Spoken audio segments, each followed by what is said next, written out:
बेचारे हरिया के पास उन पैसे को लेने के सिवाय और कोई रास्ता नहीं था। अरे भाई, ये सेठ लालचंद एक नंबर का बेईमान इंसान है। सारे पैसे अपने जेब में भर लेता है और बहाने बनाता है कि लकड़ियों का दाम सस्ता हो गया है। देख लेना, हम गरीबों का किसी न किसी दिन इसे हाय जरूर लगेगी। नहीं हरिया, ऐसे नहीं कहते हैं, वो हमारे अन्नदाता है। आखिर उन्हीं के वजह से तो हमारा घर चल रहा है।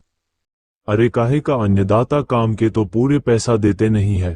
पूरे महीने मेहनत करके भी क्या मिलते हैं, बस 1000 रुपीज। इसे अपने घर खर्च कैसे चलाएंगे? ऐसे तो कभी तरक्की नहीं कर पाएंगे।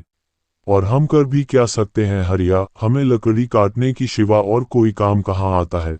और कोई काम भी खोलना चाहे तो उनके लिए हमारे पास उतना पैसा कहाँ है। अब जो भी हो, हमारा बस तो सहारा सेठ लालचंद ही है ना। कुछ देर बातें करने के बाद अपने घर की ओर निकल पड़ते हैं। जी आप आ गए, कितने पगार मिला है? सुमन, इस बार सेठ जी ने बस 2000 रुपए ही दिए हैं। बस 2000? इसमें घर कैसे चलाएंगे?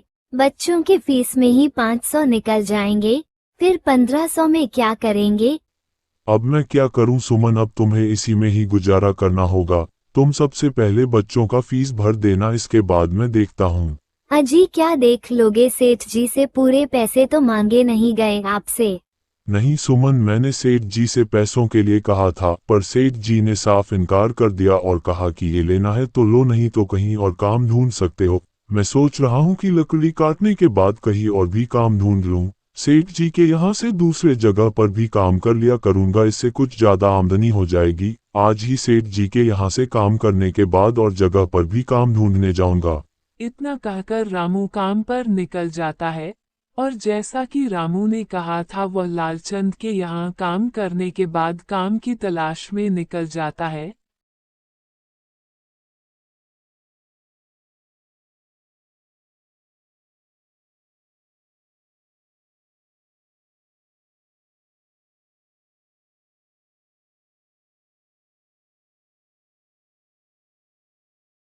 रामू पूरे गांव में काम ढूंढता है, दुकानों दुकानों पर जाकर लोगों से काम मांगता है, मगर हर जगह रामू को केवल निराशा ही हाथ लगती है। अंत में थक हार कर रामू वापस जाने लगता है। तभी वह देखता है कि अचानक बहुत सारे भैंसों का झुंड उसकी तरफ दौड़े आ रहा है। ये देखकर रामू बहुत डर जाता है। वो इधर उधर देखता है तो उसे एक गुफा दिखती है और वह गुफा में जाकर छुप जाता है।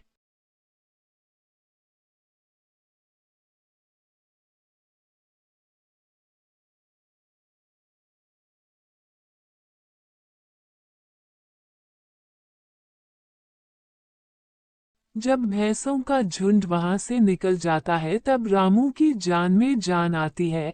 हे भगवान, आज तो मैं बाल बाल बच गया, नहीं तो इन भैंसों के पैरों तले तो कुचला ही जाता। रामू ये सब सोच ही रहा था कि तभी उसकी नज़र गुफा में रखी एक टोकरी पर जाती है। रामू उस टोकरी के पास जाता है। ये कैसी गुफा है, ये कैसी टोकरी यहाँ पड़ी है? इसे मैं अपने साथ घर ले जाता हूँ, सामान रखने की काम आएगी। रामू जैसे ही उस टोकरी को हाथ लगाता है, गुफा में से एक आवाज आती है। रुक जाओ, इसे छूने की कोशिश मत करो। यह आवाज सुनकर रामू एकदम पीछे हट जाता है। तभी गुफा में एक जिन प्रकट हो जाता है और वह रामू से कहता है, कौन हो तुम और मेरी गुफा में क्या कर रहे हो? मुझे माफ करना, आप जो भी हो। कुछ भैंसों का झुंड मेरे पीछे पड़ गया था और उनसे बचने के लिए इस गुफा में आकर छुप गया और मेरी नजर इस टोकरी पर गई, माफ कीजिए। मुझे लगा यहाँ कोई नहीं है तो ये किसी के नहीं होगी, इसलिए मैंने इसे छुआ। रामू, तुम्हें डरने की जरूरत नहीं है, मैं तुम्हारे बारे में सब जानता हूँ। मेरी नजर एक बार भी जिस पर पड़ जाती है, मैं उसका इतिहास अपनी खुली आंखों से देख सकता हूँ।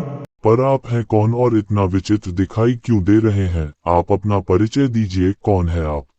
मैं एक जिन हूँ और मैं कई सालों से इस गुफा की रक्षा कर रहा हूँ। ये गुफा मेरे पूर्वजों की है। इस गुफा में केवल वही इंसान घुस सकता है जिसका मन बिल्कुल पवित्र हो।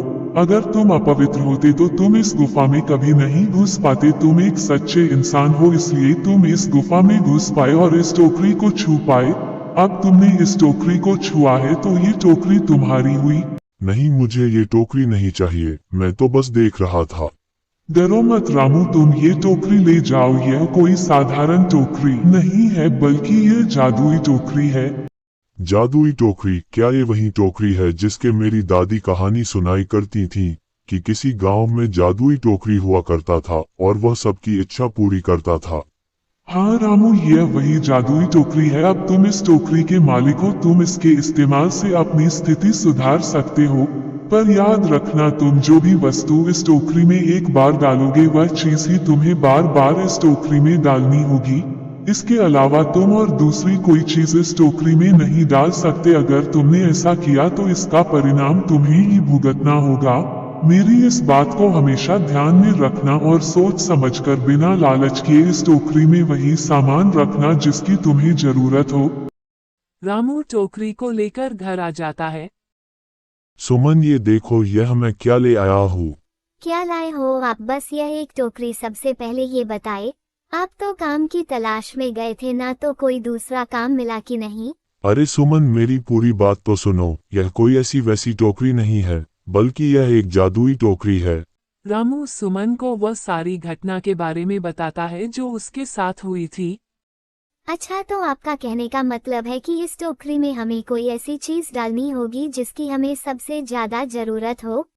हाँ सुमन, हमें सोच समझकर ही इसमें कोई चीज डालनी होगी। रामू थोड़ी देर सोचता है, फिर उसका ध्यान उन लकड़ियों पर जाता है जो एक बार उसने सुमन को रखने को दी थी। सुमन, तुम्हें याद है एक दिन जब मैं जंगल में लकड़ियां काटने गया था तो मुझे एक चंदन की लकड़ी मिली थी और मैं उसे तुम्हें लाकर दे दिया था। हाँ, दी तो थी। तो तुम उस लकड़ी को ले आओ। उस चंदन की लकड़ी को ही इस टोकरी में डालेंगे और इस लकड़ी से अपना एक व्यापार शुरू करेंगे।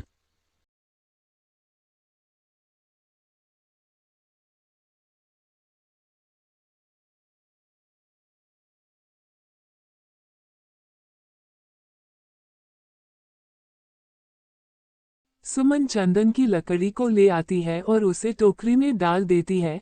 वह जैसे ही चंदन की लकड़ी उस टोकरी में डालते हैं, उसमें कई सारी लकड़ियां आ जाती हैं। अरे वह, ये तो चमत्कार ही हो गया। ये देखिए, कितनी सारी चंदन की लकड़ियां हो गई। अगर आप इसको बेचेंगे तो इससे काफी अच्छे पैसे मिलेंगे। हाँ सुमन, कल सुबह बाजार जाकर इसे बेचूंगा और जो पैसे मिलेंगे उसे हम अपने मनु का स्कूल का फीस भर देंगे और बाकी का बचे हुए पैसे संभाल के रख लेंगे।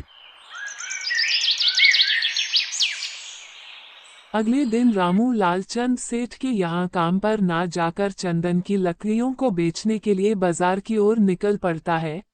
वहां पर रामू चंदन की लकड़ियों को बहुत ही कम दामों में बेचा, जिसकी वजह से आम लोगों के साथ साथ बड़े व्यापारियों ने भी रामू से चंदन की लकड़ियां खरीदी।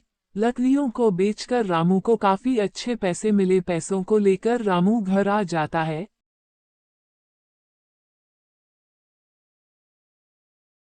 ये देखो सुमन, उन लकड़ियों को बेचकर मुझे कितने सारे पैसे मिले हैं। ये लो कुछ पैसे, कल तुम मोनू का स्कूल का फीस भर देना। अच्छा, तो मैं काम पर जाता हूँ। अजी, आपके पास तो अब ये जादुई टोकरी है, तो अब आपको उस सेठ लालचंद के यहाँ काम करने की क्या जरूरत है? हाँ सुमन, मैं सेठ जी लालचंद के यहाँ काम करने के लिए नहीं जा रहा हूँ, बल्कि वहाँ जो बाकी का लोग काम करते हैं उन लोगों को इस खुश का खबर देने जा रहा हूँ। क्योंकि सेठ लालचंद जी से मेरे साथ साथ बाकी के लकड़हारे भी परेशान थे, इसीलिए मैं सोच रहा हूँ कि जब मेरा भला हो रहा है तो क्यों ना मैं उन लोगों को भी भला करूँ, क्योंकि वह भी बहुत मेहनत करते हैं और उन्हें भी सेठ लालचंद जी ने मेहनत के पूरे पैसे नहीं देता है। इसलिए मैंने सोचा है कि क्यों ना उनको अपने इस काम में शामिल कर लूँ। हाँ जी, बात तो आपकी बिल्कुल सही है। अगर आप सभी लोग एक साथ मिलकर काम करेंगे तो हम सब बहुत जल्द ही तरक्की हासिल कर लेंगे।